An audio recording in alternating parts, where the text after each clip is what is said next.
Good morning student, कैसे हैं आप सब। आई होप आप अच्छे होंगे।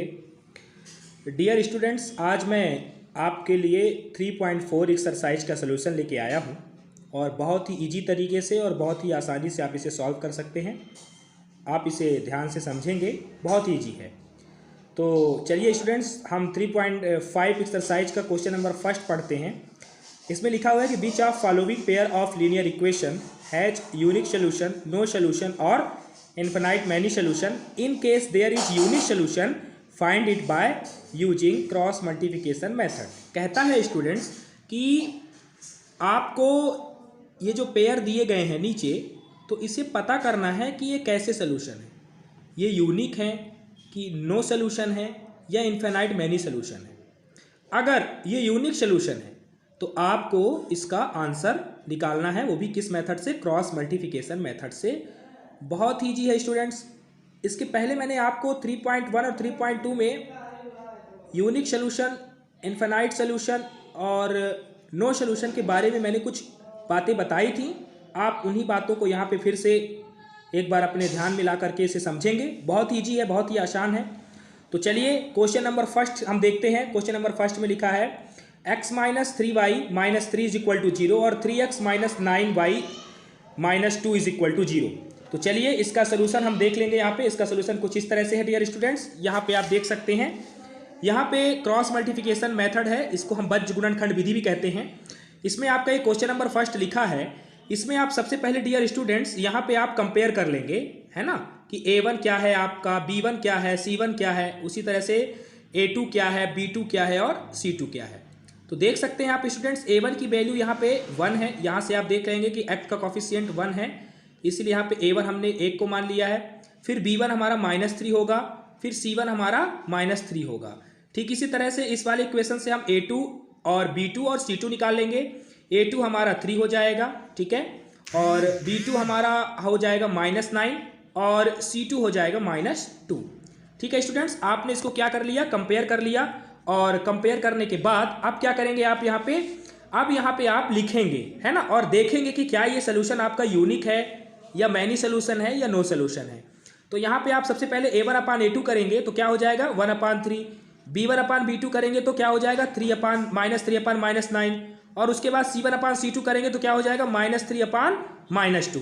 ठीक है स्टूडेंट्स, अब आप देखिए, अब यहाँ पे आप देखेंगे कि A1/A2 की वैल्यू 1/3 मिली है ना, उसी तरह से B1/B2 की वैल्यू कितनी मिली है, -3 और -9 है।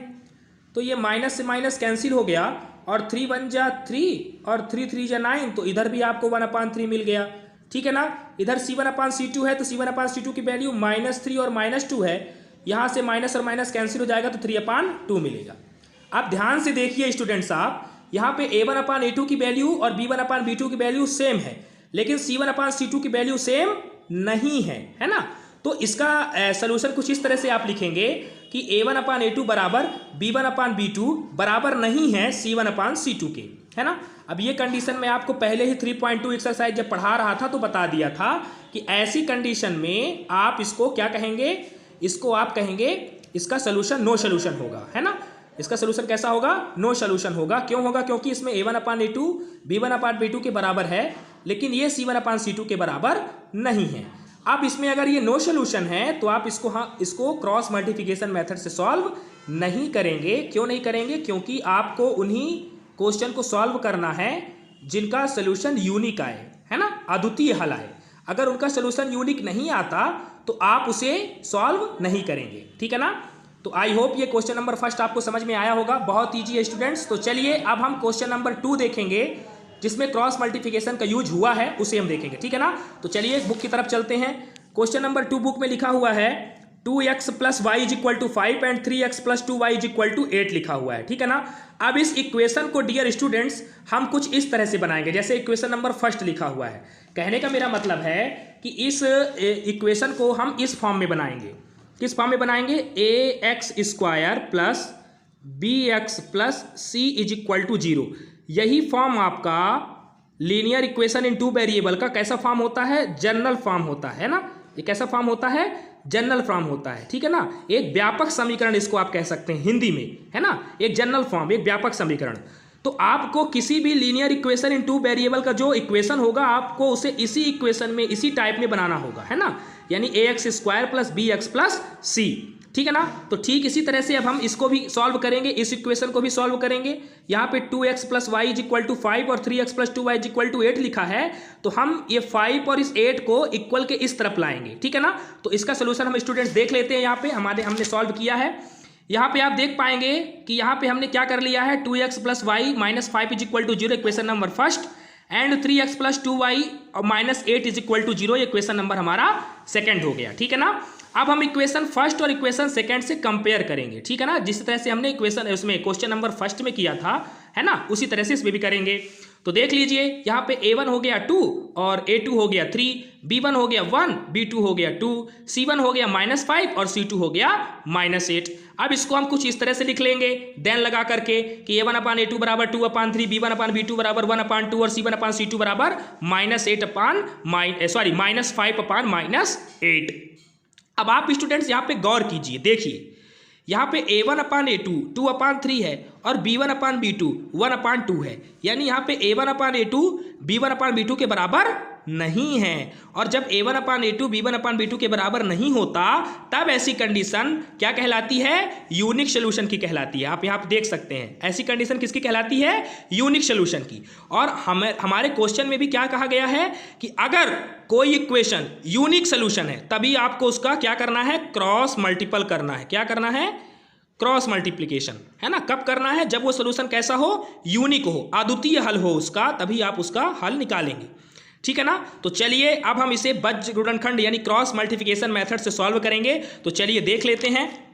यहाँ पे हम पहले अपना इक्वेशन लिख लेंगे। हमारा इक्वेशन क्या है, 2x + y - 5 equation number first और 3x + 2y - 8 = equation number second, ठीक है ना। अब ये बहुत ही सिंपल तरीके से मैं आपको बताने जा रहा हूँ। आपको ना तो कोई फार्मूला लर्न करना है, ना तो आपको कुछ करना है। बस आप इस वीडियो को ध्यान से डियर स्टूडेंट्स कंसंट्रेट करके देखेंगे, बहुत ईजी तरीके से मैं समझा रहा हूँ। यहाँ पे आप पहले x, y और 1 लिख लेंगे, ठीक है ना, और दोनों तरफ क्या कर लेंगे, लाइन खींच लेंगे इस तरह से, ठीक है ना, जिस तरह से आप देख पा रहे हैं, ठीक है ना। उसके बाद आप यहाँ से a1 क्या है आपका 2 है और a2 क्या है 3 है, उसको लिख लेंगे। b1 आपका क्या है 1 है और b2 क्या है 2 है, तो उसको लिख लेंगे। ठीक इसी तरह से c1 आपका क्या है -5 और c2 क्या है -8, उसको भी आप लिख लेंगे, ठीक है ना। ऐसा लिखने के बाद आप कुछ इस तरह से करेंगे, x = y = 1, ठीक है ना। अब आप इसके नीचे सभी के नीचे ऐसे बटे कर लेंगे, ठीक। अब चलिए, अब बहुत इंटरेस्टिंग चीज मैं आपको बताने जा रहा हूं। अब देखिए, अब आपको किसकी वैल्यू निकालना है, x की वैल्यू निकालना है। किसकी निकालना है, x की। तो आप x वाले को क्या करिए, ऐसे छुपा दीजिए। ये ट्रिक बता रहा हूं आपको मैं, ठीक है ना। अब ट्रिक बता रहा हूं तो ध्यान से समझिएगा। x को छुपा दिया, अब x की वैल्यू निकाल रहे हैं तो x को आप छिपा देंगे।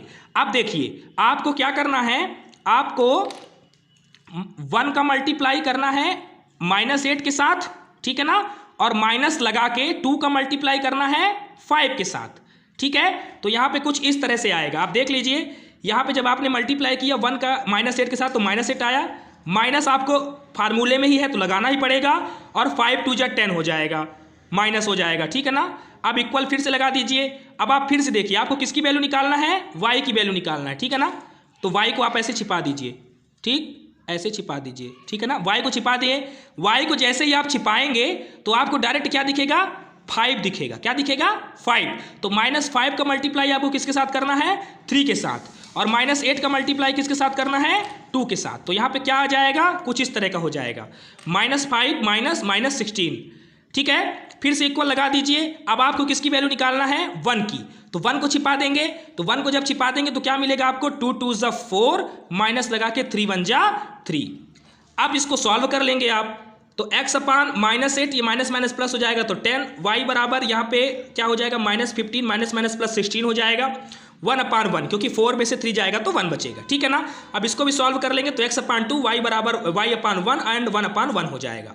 अब आपको x और y की वैल्यू निकालना है। तो ध्यान दीजिए, x की जब वैल्यू निकालेंगे तो आपको ये वाला टर्म और ये वाला टर्म दोनों साथ में रखना है, ठीक है। फिर आप y की वैल्यू निकालेंगे तो आपको y वाला टर्म और 1 वाला टर्म फिर साथ में ले लेना है।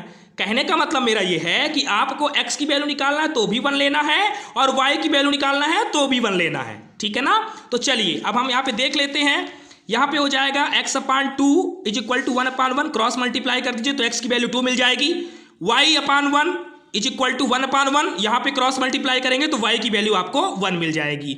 इस तरह से डियर स्टूडेंट्स आपको x की वैल्यू 2 और y की वैल्यू 1 मिल जाएगी, यही आपका आंसर हो जाएगा। ठीक है ना, आई होप ये आपको समझ में आया होगा। क्वेश्चन नंबर 2 और 3 आप लोग करेंगे और करके मुझे बताएंगे। Thank you.